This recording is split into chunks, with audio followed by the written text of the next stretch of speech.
आज से पहले शायद रजब भट्ट इतना जहनी दबाव का शिकार ना हुआ हो। आज से पहले शायद रजब भट्ट पर इतना खतरनाक मुकदमा दर्ज ना हुआ हो। आज से पहले शायद रजब भट्ट को इतनी तकलीफ या इतनी परेशानी का सामना ना करना पड़ा हो, जिस परेशानी का सामना या जिन हालात का सामना आज रजब भट्ट को करना पड़ रहा है। जनाब अली, लाहौर में भी रजब भट्ट के खिलाफ एक मुकदमा दर्ज हो चुका है, जो कि निश्तर कॉलोनी थाने में।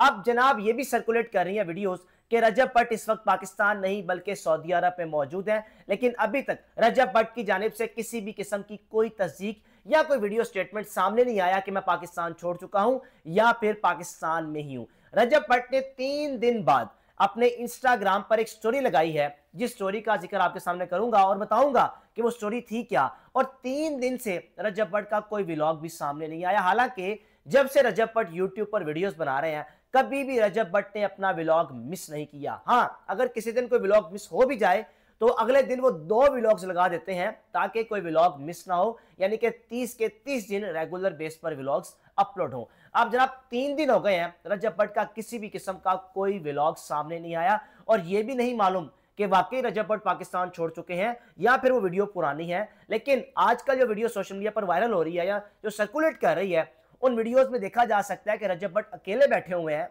और 2 नौजवान रजब भट्ट के साथ बैठे हुए हैं, जिन 2 नौजवानों ने एहराम पहना हुआ है और सेल्फी मोड से वो वीडियो बना रहे हैं और रजब भट्ट के चेहरे के तासुरात बता रहे हैं कि वो शायद किस परेशानी में है या उसको किन हालात का सामना करना पड़ रहा है या किस तरह वो पाकिस्तान से बाहर जा रहे हैं। इससे पहले रजब भट्ट जब भी पाकिस्तान से बाहर गए हैं, इनके साथ दोस्त सहबाब होते हैं, व्लॉग्स बना रहे होते हैं, जो इनके प्रॉपर इनके दोस्त हैं, 4 से 5 दोस्त मिलकर वीडियोस बनाते हैं, वो दोस्त सहबाब इकट्ठे होते हैं। लेकिन अब की बार रजब भट्ट अकेला पाकिस्तान से बाहर गया है। अब ये नहीं मालूम कि वाकई वो सऊदी अरब में गए हैं या कनेक्टिंग फ्लाइट है या वो दुबई में रुके हैं, क्योंकि आजकल कुछ फ्लाइट्स ऐसी भी हैं जो पाकिस्तान से डायरेक्ट सऊदी अरब नहीं जा रही बल्कि कनेक्टिंग फ्लाइट हैं। जो लोग उम्रा के लिए आ रहे हैं उनको सबसे पहले दुबई लाया जा रहा है, शारजा लाया जा रहा है, फिर कनेक्टिंग फ्लाइट से उनको इकट्ठे सऊदी अरब भेजा जा रहा है। ऐसा भी हो सकता है कि रजब भट्ट शायद इस वक्त दुबई में मौजूद हो। अब जनाब रजब भट्ट पर जो मुकदमा दर्ज हुआ है निश्तर कॉलोनी में, वो मुकदमा इससे पहले रजब भट्ट पर ऐसा मुकदमा कभी दर्ज नहीं हुआ।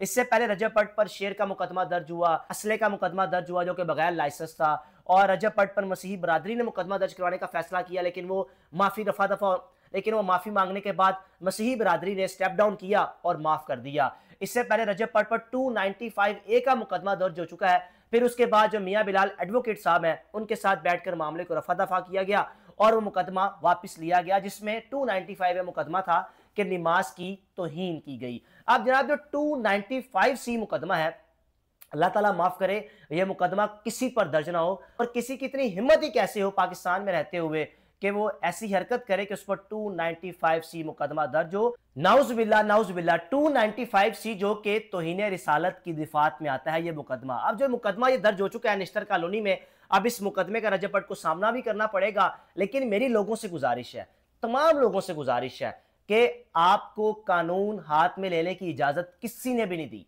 अदालतें मौजूद हैं, कानून मौजूद है, वकला मौजूद हैं, तो फिर हमारी कैसे हिम्मत हुई कि हम जाकर किसी के दरवाजे पर उसका दरवाजा खटखटाएं या उसको कहें तुम बाहर आओ, हम तुमसे बदला लेंगे, यानी खुद ही जज बन जाना, खुद ही वकील बन जाना, खुद ही अदालत लगा लेना। ऐसा बिल्कुल भी नहीं है। पाकिस्तान में रहने वाले तमाम उलमा कराम, समाजी कारकुन, सहाफी हजरात सब यही कह रहे हैं बार बार कि हमें कानून हाथ में लेने की इजाजत किसी ने नहीं दी। अदालतें मौजूद हैं, कानून मौजूद है, वकला मौजूद है। रजब भट्ट पर जो मुकदमा दर्ज हुआ है, तो अदालत में जाएं, वो रजब भट्ट को सुने और मुकदमा दर्ज करवाने वाले वकील को सुने, तो फिर फैसला करें। इसलिए हमें बिल्कुल भी इस बात की इजाजत किसी ने नहीं दी कि हम कानून हाथ में लें, क्योंकि अगर हम कानून हाथ में लेंगे तो इससे पाकिस्तान की बदनामी होगी, पाकिस्तान का इमेज दुनिया भर में खराब होगा। इससे पहले कई ऐसे वाकयात हो चुके हैं जिनमें पाकिस्तान को बदनामी का सामना करना पड़ा है। अब जनाब रजब भट्ट ने 3 दिन बाद जो इंस्टाग्राम पे स्टोरी लगाई है, वो स्टोरी ये लगाई है कि मुश्किल वक्त में मैं खुश हूं, यानी कि इस मुश्किल वक्त में मैं खुश हूं, मैंने अपने दुश्मनों को बड़े करीब से देखा है। Happy for this hardest time, I can see my enemies clearly.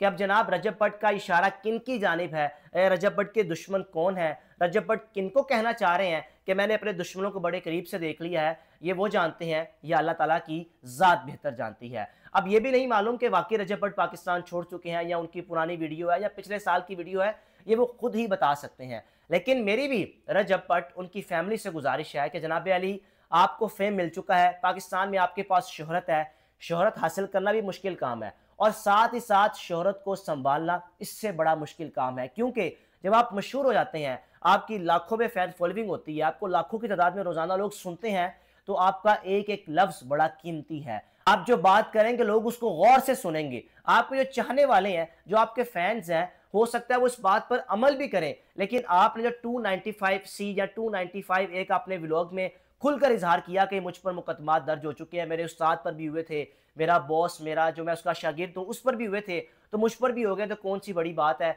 लेकिन जो 295C का आपने जिक्र किया, 295C का तो आपका मुकदमा हुआ ही नहीं कभी, लेकिन आपने अपने व्लॉग में खुद ही कह दिया कि मुझ पर 295C पहले भी 2 मरतबा हो चुकी है। रजब भट्ट साहब, अगर आप पर 295C पहले दर्ज हो चुकी होती तो आप शायद अब तक भी जेल में होते, आप जेल से बाहर नहीं आ सकते थे। लेकिन 295C का जो अब हवाला, जो FIR दर्ज की गई है, उसका जिक्र किया गया है। अब आपको कानून का सामना करना पड़ेगा, अदालत का सामना करना पड़ेगा, जज साहब के सामने जाकर सफाइयां पेश करनी पड़ेंगी, फिर देखना होगा जज साहब क्या फैसला देते हैं। ये तो आने वाले दिनों में पता चल ही जाएगा। लेकिन मेरी फिर तमाम लोगों से गुजारिश है कि जनाब अली, हमें इजाजत नहीं है कानून हाथ में लेने की, ना आपको इजाजत है कि आप कानून हाथ में लें। अगर कोई शख्स तौहीन करता है, अदालतें मौजूद हैं, कानून मौजूद है। अगर आप खुद ही जज, खुद ही वकील, खुद ही अदालत लगा लेंगे तो ये सरासर ज्यादती करेंगे, पाकिस्तान का नाम बदनाम करेंगे, पाकिस्तान का इमेज दुनिया भर में आप खराब करेंगे। अब जनाब देखना यह है कि रजब भट्ट 3 दिन से तो कोई व्लॉग सामने नहीं आया।